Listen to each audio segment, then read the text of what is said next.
अगर आप AIB 21 देने जा रहे हैं और आपके मन में ये सवाल है कि क्या फर्स्ट अटेम्प्ट में क्लियर हो सकता है, तो इसका जवाब है हाँ, बिल्कुल हो सकता है। लेकिन उसके लिए मेहनत से ज़्यादा सही स्ट्रैटेजी ज़रूरी है।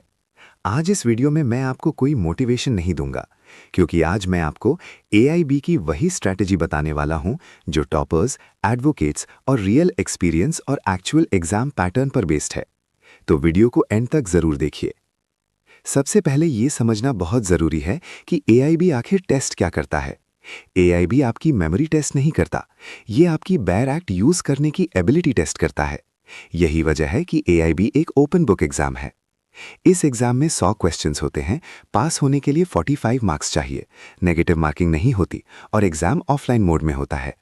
इसका मतलब बहुत क्लियर है, अगर आपको बैर एक्ट ढूंढनी आती है तो AIB आपके लिए टफ नहीं है।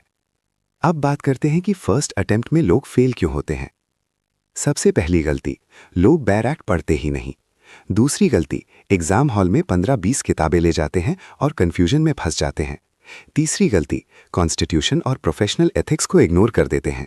और सबसे बड़ी गलती, लोग सोचते हैं 45 मार्क्स चाहिए, बस उतना ही करेंगे। याद रखिए, 45 टारगेट करना मतलब डेंजर जोन में खेलना। आपका टारगेट होना चाहिए कम से कम 65 प्लस क्वेश्चंस अटेम्प्ट करना। अब आते हैं सबसे इंपॉर्टेंट पार्ट पर, सब्जेक्ट वाइज स्ट्रैटेजी। सबसे पहले कॉन्स्टिट्यूशनल लॉ। AIB में कॉन्स्टिट्यूशन से लगभग 10 से 12 सवाल आते हैं। ये सवाल fundamental rights, DPSP, president, parliament और अमेंडमेंट प्रोसेस से होते हैं। यहाँ सबसे बड़ी गलती क्या होती है, लोग आर्टिकल नंबर्स याद करने लगते हैं। आपको आर्टिकल याद करने की ज़रूरत नहीं है, आपको ये आना चाहिए कि आर्टिकल कहाँ मिलेगा। अगर आपको ये पता है कि फंडामेंटल राइट्स पार्ट 3 में है, DPSP पार्ट 4 में है और यूनियन गवर्नमेंट पार्ट 5 में है, तो आप एग्जाम हॉल में आसानी से आंसर निकाल सकते हैं। कॉन्स्टिट्यूशन AIB का बैकबोन है, इसे हल्के में मत लीजिए। अब आते हैं IPC या BNS। बहुत से स्टूडेंट्स IPC या BNS से डरते हैं, लेकिन AIB में ये सब्जेक्ट डराने नहीं, स्कोर कराने आता है।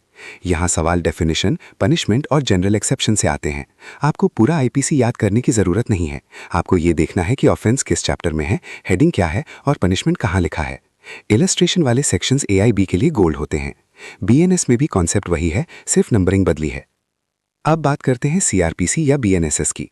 AIB में CRPC या BNSS से अरेस्ट, FIR, बेल, ट्रायल और मजिस्ट्रेट की पावर्स पर सवाल आते हैं। यहाँ सवाल ये नहीं होता कि सेक्शन नंबर क्या है, सवाल ये होता है कि ये पावर किसके पास है, पुलिस, मजिस्ट्रेट या कोर्ट। अगर आपको प्रोसेस समझ में आ गया तो CRPC या BNSS आपके लिए ईजी हो जाता है। अब आते हैं CPC। CPC बहुत लोगों को बोरिंग लगती है, लेकिन AIB में CPC साइलेंट स्कोरर है। यहाँ क्वेश्चंस जुरिस्डिक्शन, सूट्स, अपील्स और एग्जीक्यूशन से आते हैं। CPC में लॉजिक और प्रोसेस इंपॉर्टेंट है, रट्टा नहीं। अगर आपको ऑर्डर और रूल का बेसिक स्ट्रक्चर समझ में है तो CPC से मार्क्स निकालना आसान है। अब बात करते हैं एविडेंस एक्ट या BSA। एविडेंस एक्ट AIB का सबसे लॉजिकल सब्जेक्ट है।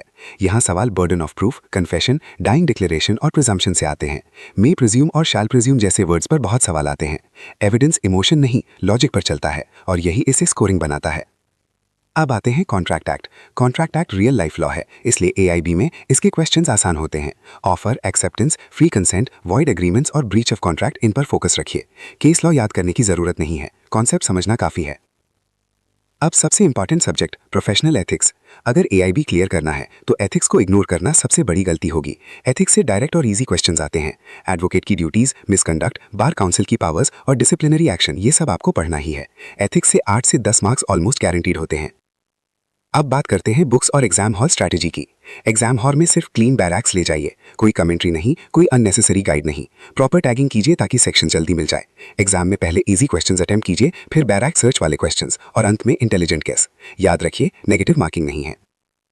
अब आखिर में सबसे जरूरी बात, AIB कोई टफ एग्जाम नहीं है, लेकिन केयरलेस अप्रोच वालों के लिए ये डेंजरस हो सकता है। अगर आपने बैरैक समझ ली, नेविगेशन प्रैक्टिस कर ली, कॉन्स्टिट्यूशन और एथिक्स स्ट्रॉन्ग रखे, तो AIB 21 फर्स्ट अटेम्प्ट में क्लियर होना 100% पॉसिबल है। अगर आपको subject wise short notes, barrack marking guide या मॉक स्ट्रैटेजी चाहिए तो कॉमेंट में लिखिए। अगर वीडियो पसंद आया हो तो लाइक, शेयर और सब्सक्राइब जरूर करें।